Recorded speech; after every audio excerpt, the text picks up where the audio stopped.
స్పాంజీగా, సాఫ్ట్‌గా ఉండే రవ్వ పాని మీరెప్పుడన్నా ట్రై చేశారా? మార్నింగే ఎలాంటి హడావిడి లేకుండా 10 అంటే 10 నిమిషాల్లో ఈజీగా రెడీ చేసుకోవచ్చండి. ఒక మిక్సీ జార్ తీసుకొని అందులోకి 1 కప్ వరకి రవ్వ వేసుకోవాలి. అదే కప్పుతో సగం వరకి పుల్లటి పెరుగుని దీంట్లో వేసేసుకోవాలి. ఇందులోకి కొన్ని వాటర్, రుచికి సరిపడా ఉప్పు, 1 స్పూన్ వరకి చక్కెర వేసుకొని మెత్తగా మిక్స్ పట్టుకోవాలి.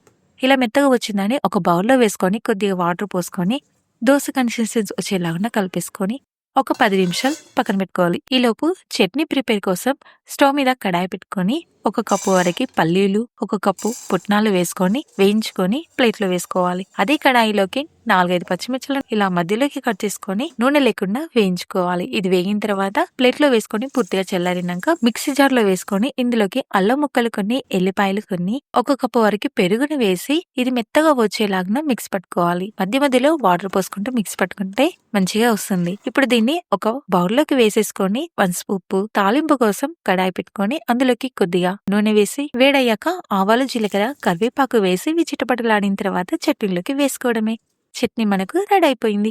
ఇప్పుడు 10 నిమిషాలు నానబెట్టిన పిండిని మరొకసారి కలిపేసుకొని ఇందులోకి 1 ప్యాకెట్ వరకు ఈనో ప్యాకెట్ వేసి నురుగు వచ్చేలాగా మరొకసారి కలిపేసుకొని ఇక స్టవ్ పైన దోశ పానం పెట్టుకొని ఒక గరిట వేసుకున్నారంటే చాలండి. అంతేనండి. ఎంత స్పాంజీగా, సాఫ్ట్‌గా ఉండే రవ్వప్పం మనకు రెడీ అయిపోయినట్లే. పూర్తి వీడియో కావాలనుకుంటే నా ఛానల్‌లో చూసేయండి. Thank you for watching.